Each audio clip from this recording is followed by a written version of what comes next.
Good day. Yesterday, in my previous video, I floated the possibility that the Russians might decide to pull their troops out of Izyum and give up control of that particular town. I said that the Izyum operation, the occupation of Izyum, had been a disappointment, a military disappointment from a Russian point of view. It had not led to an advance on Slavyansk, as many people, including myself, by the way, expected in March. Russian troops had got bogged down in a forested area south of Izyum, known to the Russians as Sherwood Forest, because it was full of Ukrainian troops who the Russians were comparing presumably to Robin Hood's outlaws. Anyway, the Russians were never able to clear that particular forest.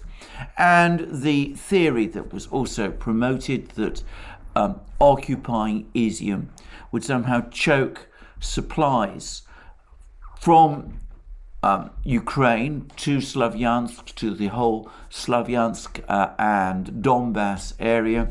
Well, that didn't prove to be true either.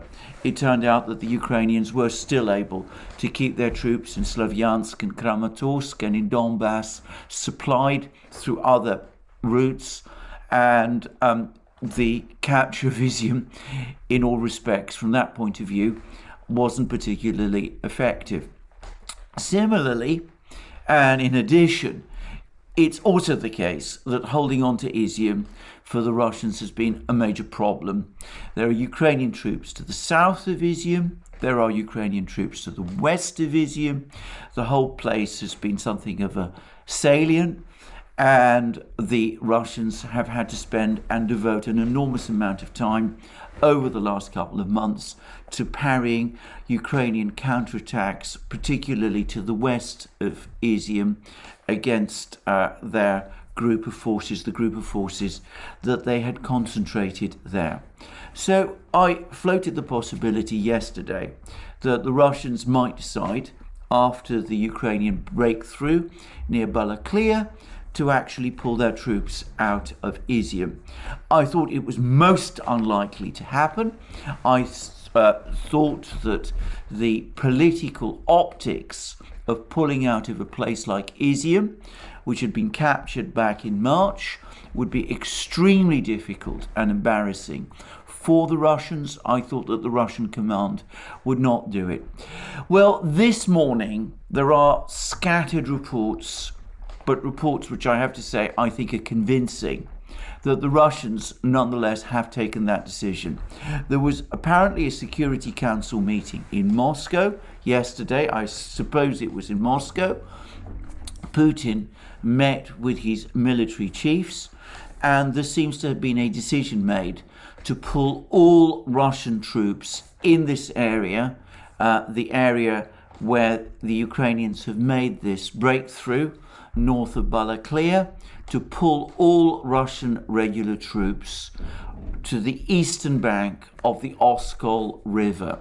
This means that the western part of Kupiansk has been abandoned, and Russian forces have withdrawn across the Oskol River to its eastern bank, and it means that Izyum, which is also located on the Oskol River, may also have been abandoned. I use the word may because there's still garbled information, and as I said in my previous videos, this is an incredibly fluid situation, and it may be that things are otherwise.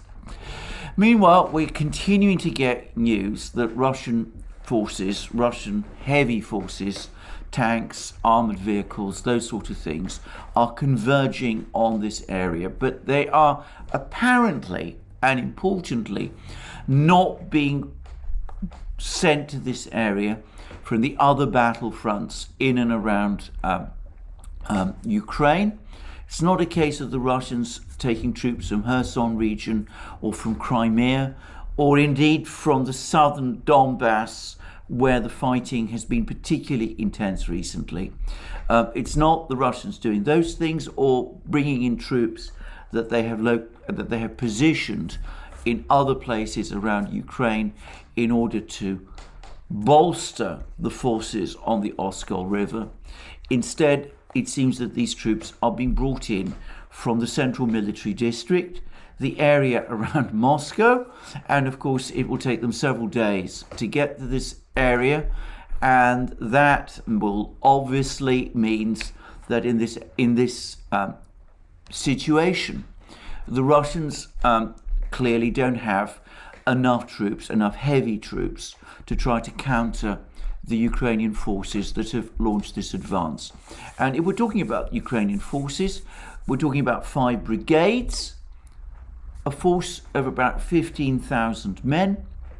Not huge. This is not a major strike force. And I say 15,000 men, that seems to be the totality of the Ukrainian force that's been deployed. So that suggests that for the Russians to be pulling back across the Oskol River in the face of such a force of just 15,000 men, that suggests that the Russian forces in this area must be very few. And that's the next point I'm going to make, because it's clear that over the course of this offensive, there has been very little actual fighting. There have been some clashes. There were clashes yesterday near Kupiansk, which is a town north of Izyum. And it seems that the Ukrainians did try to storm Kupiansk, but that they were driven back.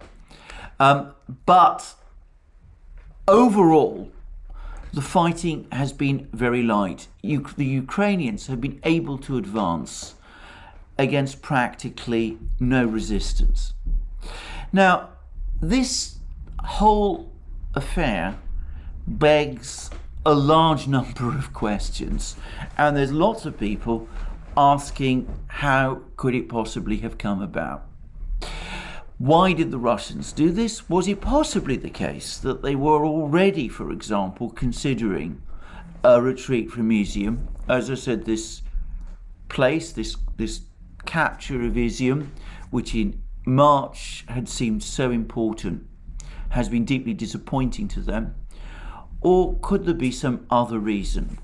Was it the case that Putin, Shoigu and Gerasimov, respectively the Russian president, his defense minister and the chief of the general staff, took their eye off the ball? They went off to the Vostok maneuvers in the Far East. They didn't fully appreciate the danger of this operation in that the Ukraine was about to launch against Balaklia and ultimately to capture Kupiansk. Or was there some other factor at play that we simply don't know? Maybe was it the case that the Russians redeployed their forces to defend Kherson region, and the forces in Izyum were stripped bare in response to this? On the last point, I would say, by the way, emphatically no. I don't think that this is what happened at all. My understanding was that the forces that were deployed to Kherson region came from other parts of the Russian ground forces. They were not the forces that were deployed in Izyum previously. So what happened? Well, I'm going to say that I think that there probably is an element of truth, a strong element of truth, to the theory that the Russians, Putin, Shoigu and Gerasimov, took their eye off the ball. But I'm going to make a further speculation that I think most probably they thought that the defences in Izyum were much stronger, rather the defences in this area, in Balaklia and all the rest, were much stronger than they really were. And this is where I come back to my point, this point which I've made many times, that one of the oddities of this special military operation, something I only started to understand over the last couple of weeks, is that the militia, the Donbass militia, is preparing a disproportionate role in the fighting.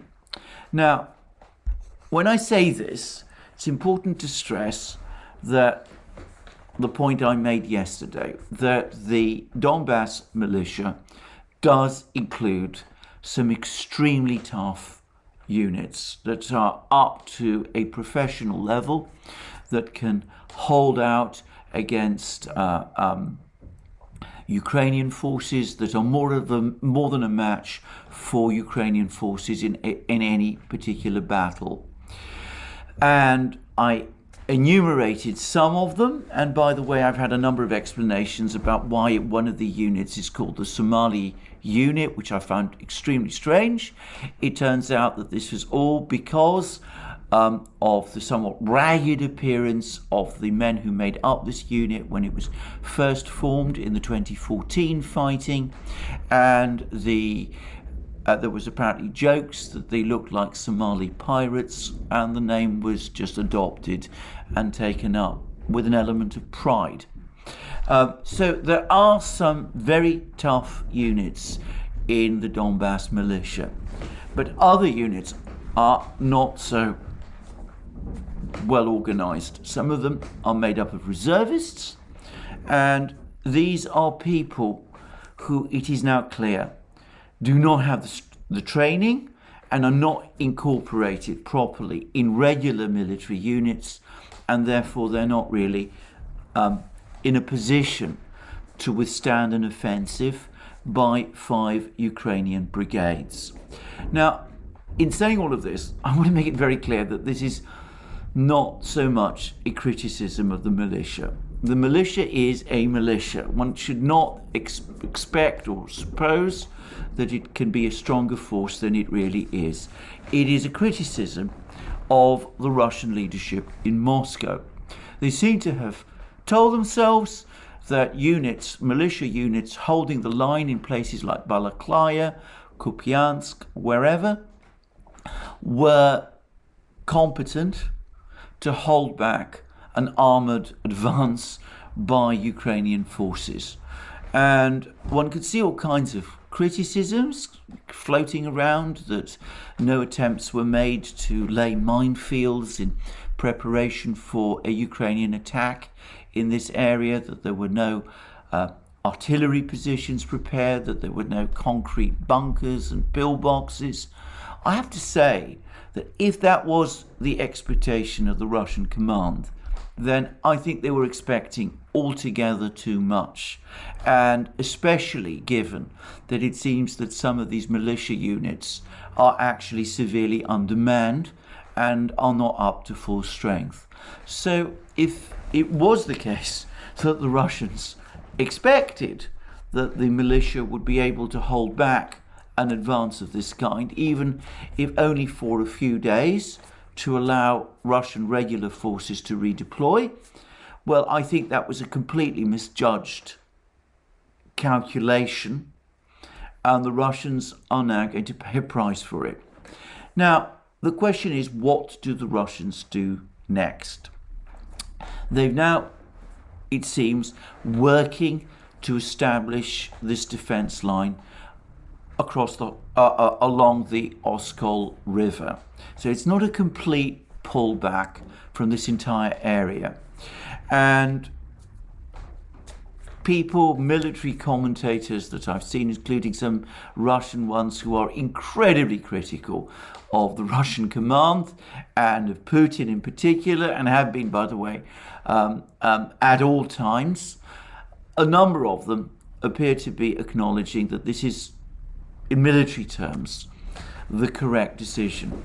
And I suspect that there will be an attempt now to hold this line on the Oskol River, and we will see when these Russian reinforcements do arrive that will be the decision that will be made.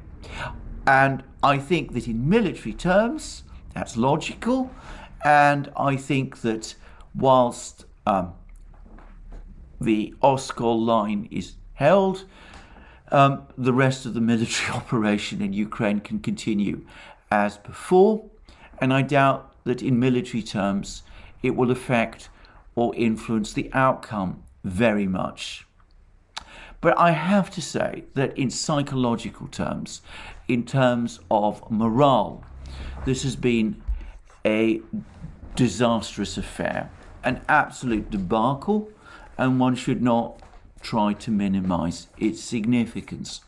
Ukraine has not succeeded in launching a successful offensive in any part of the Ukrainian conflict since 2014 up to now. Not only has Ukraine successfully launched an offensive, but it has recovered territory. It doesn't appear to have done much physical damage to the Russian military. Very few Russian soldiers apparently have been killed. Apparently, the Rosgvardia units that were evacuated from Balaklia had hardly any casualties at all. But the psychological effect of ceding ground, of ceding towns like Balaklia and Izyum to Ukraine is going to be dramatic. And it's going to be much more difficult to rationalize or explain away or justify than the pullback, the Russian pullback from areas around Kiev and Chernigov and Sumy back in March, when indeed there probably was some degree of political explanation, a political rationalization for the decision to pull back from those places. This time, pulling back in the face of what was an indisputable Ukrainian offensive is going to be seen across Ukraine, across the world, as a Russian defeat, because straightforwardly it is a Russian defeat. And that is going to have an impact in other areas which the Russians are taking under control. So people in Kherson region, in Zaporozhye, places where the Russians on the 4th of November intend to conduct referenda to see whether these territories might one day be incorporated into Russia. In Donbass itself, once Donbass is fully cleared of Ukrainian forces, those people in those areas are going to say to themselves, we can't rely on the Russians. They came supposedly to liberate us, to defend us. Well, we see what's happened. They pulled back from Kiev, they pulled back from Chernigov and Sumy, and now they've pulled back from Izyum and Balaklia, and they've abandoned the people there. So one day we may be abandoned as well, and in light of that, maybe the best thing for us to do is to distance ourselves from the Russian authorities and essentially avoid participation in these referendums. And the other thing it's going to do is it's going to have a military impact, because even though one can argue that Izyum was not particularly important, it had lost its utility from a Russian point of view, the fact is, again, that the Ukrainians have launched a successful offensive and have gained territory and have won a victory. And that is going to lift their morale at a time when everything else in the war has been going badly for them. Their economy is crumbling. Western support has been declining. It's now become increasingly clear that Western arms supplies are dwindling, and the Kherson offensive has been a debacle. But all of that is now going to be, I'm not going to say ignored, but it's going to be put aside to some extent by the lifting of hopes that will come from the fact that in this offensive in Kharkiv, the Ukrainians have achieved a clear-cut victory. They've recaptured territory. They forced Russian troops to retreat. It may be, one can say, that maybe the Ukrainians have suffered losses, They've been apparently heavily knocked about by Russian artillery and Russian aircraft. You can also argue that they haven't engaged Russian troops to any significant degree, but nonetheless, the optics speak for themselves. And as Napoleon once said, in war, the moral is to the physical as 3 is to 1. So, having said all of that, this is not a decisive defeat for the Russians. It doesn't in itself, it seems to me, necessarily affect the outcome of the war. In fact, I don't think it does affect the outcome of the war. But it is now imperative for the Russians to get control of the situation in this area. And that means that if they are going to establish a line on the Oskol River, they must make absolutely sure that they hold it. And it also means that they must take steps to bring this operation in Donbass to an end. Now, I seem to be saying all of this as if I'm giving advice to the Russian command, but I am sure that the same advice is being given to the Russian command by all sorts of other people. And I'm sure that in Moscow as well, and between Moscow and Donetsk, there are going to be a huge amount of recriminations and red faces and demands for a rethink. It's become very clear to me over the last few weeks, I've discussed this in several videos, that what has happened in Donbass is that at some point in the fighting, and I'm not quite sure when and how this came about, but at some point in the fighting, control over the fighting in Donbass was ceded to the militia leaders and their political leaders in Lugansk and Donetsk. The facts here speak for themselves. When you read about Russian advances in Donbass, when you read about the capture of places like Severodonetsk and Lysychansk, when you read about the advances of the forces opposite Donetsk city, the capture of places like Pesky, the capture of the growing trend towards encirclement of Avdiivka, which is these fortified areas opposite Donetsk city, in all of which places, by the way, the offensive continues and it continues to gain ground. It becomes immediately obvious that the bulk of the forces that have been committed to the fighting in Donbass, the forces that are actually conducting most of the infantry battles, are overwhelmingly drawn from the Donbass militia. There's the Wagner Group, which carries out its operations and which is present in Bakhmut city itself, and which has recently captured Kodyma, and which is definitely involved in the fighting around Bakhmut city. There's the Chechen forces, which are going to be redeployed to Donbass as well. But the bulk of the troops who are carrying out the operations in Donbass are militia. They're backed by Russian artillery, they're backed by Russian intelligence, by drones, by aircraft, by all of these things, but ultimately and primarily it is the Donbass militia that is doing most of the fighting. And that cedes control of the fighting in Donbass to the militia commanders. And they obviously operate within their own political remits and limitations.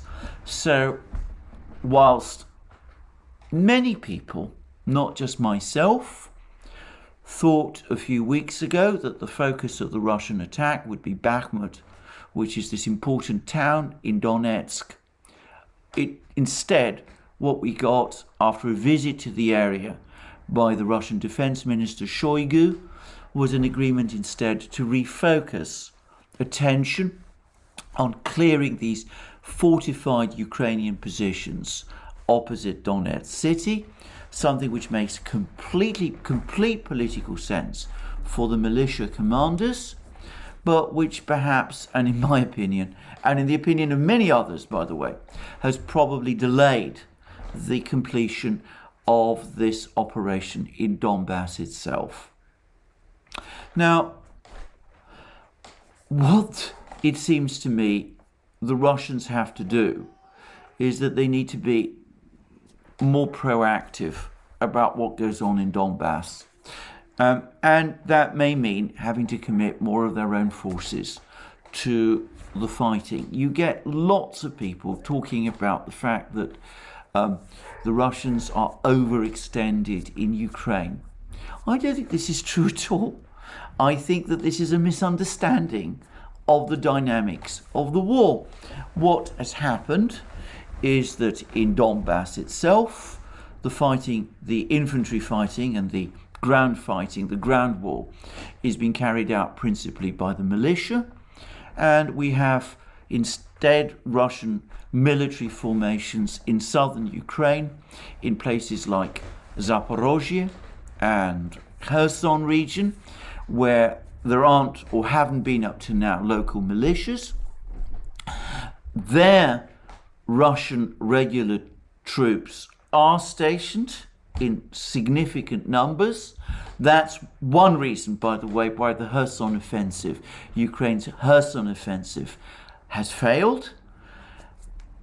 But in Donbass itself, and as we've seen in Izyum and around Izyum, the Russian regular forces were few in number. They've apparently been pulled back to Russia, to their major bases, and it's the militia who have been conducting most of the fighting.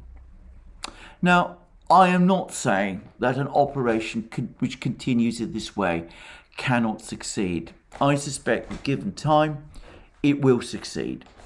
And I can also see the political attractions for Putin and the political leadership in Moscow to continue with this style of operations.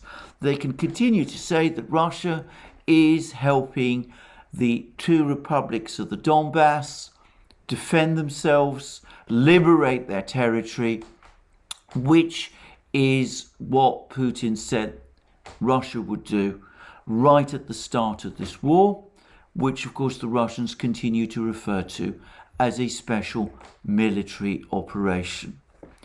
But the problem with doing this is that it protracts this war. And whilst up to this point, I think this has been working to Russian advantage,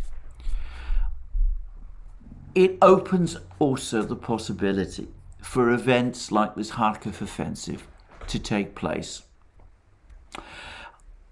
Anyway, my own view is that if Russian regular forces are now indeed going to be deployed in large number to defend the Oskol River, line, as I presume is the case, then it also is necessary, will prove to be necessary, to redeploy some of them to defending, or rather to strengthening operations in Donbass in order to bring this operation there to an end. Now, I've said many times, I'm not a military expert. The kind of advice, what I'm suggesting here is my opinion. I'm entitled, always remember, to express my opinion, even on these sort of topics. But the point I'm making is that this isn't just my view any longer. It's the view of increasing numbers of people. And I think that the pressure on Putin to revise his tactics and his strategy over the next few hours and days in Russia itself is going to grow. Now, what he does, and the decision ultimately is his, I cannot predict. One of the things I've noticed about Putin is that when he decides on a strategy, he is someone who is extremely reluctant to change or adjust it. I can remember back during the fighting in Syria, back in 2016, the Russians, or the Syrian army with Russian air support, rapidly recaptured from the jihadi fighters, from ISIS to be precise, the important ancient site of the ancient city of Palmyra. And this was a major win. But then the Syrian army, the best forces of the Syrian army, were relocated north to liberate or to break the siege of what is actually Syria's biggest city, Aleppo, which was at that point under heavy pressure from jihadi forces. And Syrian troops were redeployed there, and Palmyra was very lightly defended by Syrian irregular forces that were not part of the regular Syrian military. And then what happened was that the siege of Aleppo became incredibly bogged down. And the reason it became bogged down is because Putin persisted in giving instruction after instruction to the Russian military, and by extension to the Syrian military, to negotiate humanitarian corridors and ceasefires, to allow civilians to leave, to allow food to enter, to do all those sort of things. Food to enter, I would add, jihadi-controlled areas. And this protracted the fighting in Aleppo by months, until eventually ISIS, well in the north, reorganized itself, saw that Palmyra was lightly defended, sent a force south and reoccupied Palmyra. And there was enormous numbers of red faces in the Russian command. There was a huge amount of anger within the Russian command. And for the first time, and the only time up to now, I remember Russian military officials, retired military officials, but I have no doubt at all that they were people who were speaking after consultations with the serving military. Retired military officials actually started to criticize Putin himself. They said that the reason Palmyra had been recaptured by ISIS was because he had protracted the siege of Aleppo to extraordinary lengths by this practice of constantly agreeing ceasefires in order to allow humanitarian corridors. And that meant that the Syrian army had been committed to fight in the wrong place, or rather had been not the wrong place perhaps, but had not been in a position to defend Palmyra from ISIS. And I remember that criticism very well, because it showed to me that the Russian military officers are prepared when they feel they must to utter criticism of their commander-in-chief. Now, as Alex Christoforou and I discussed in a program we did yesterday, which has appeared on our main channel, the Duran, the stakes for Putin and for Russia in Syria were nowhere near as high as they are in Ukraine. And we're talking about the feelings of the Russian public. They are vastly more engaged by the fighting in Ukraine than they are by the fighting in Syria. They take some interest in the Syrian operation because their troops are there, but they don't have that connection, that physical and historic and cultural and linguistic connection to Syria that they obviously do to the eastern regions, the Russian-speaking regions of eastern Ukraine. Now, in the case of Syria, despite all the criticism, Putin stuck with his strategy. He didn't modify it.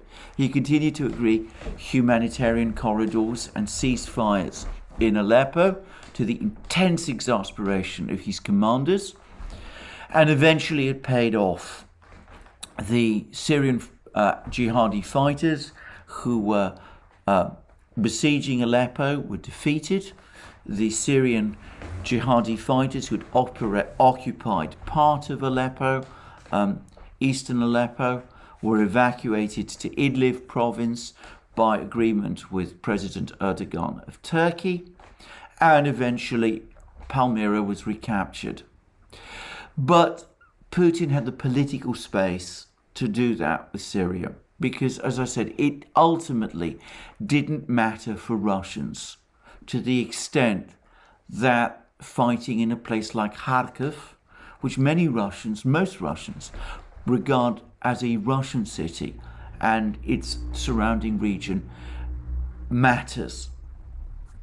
So Putin doesn't have that degree of political space. Up to this point in time, trust and support for him over the course of this operation has been extremely high because Russians have understood or have accepted the reasons he gave for it, and they have felt that he has been conducting it in a proper way.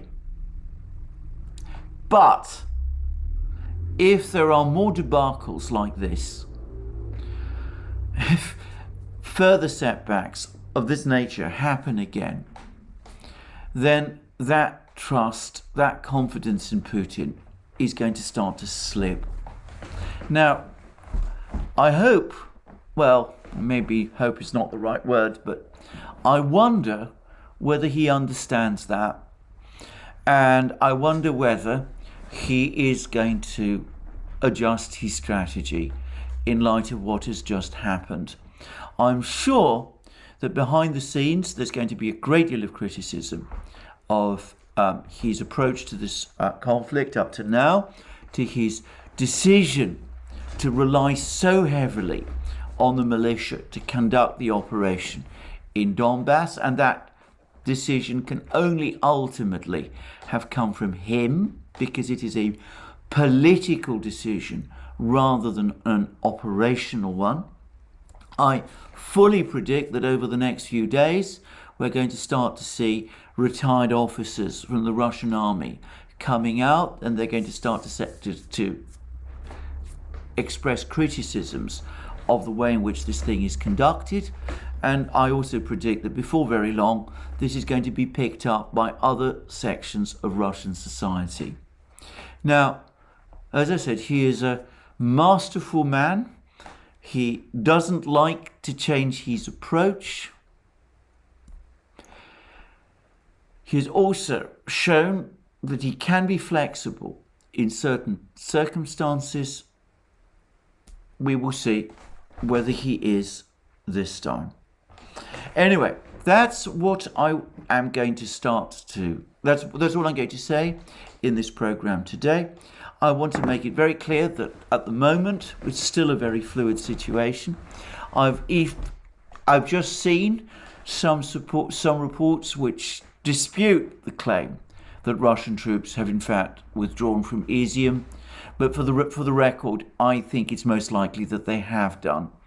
Anyway, we will see what happens. I will obviously continue to keep you updated, and in the meantime, all I can do is wish you a very good day.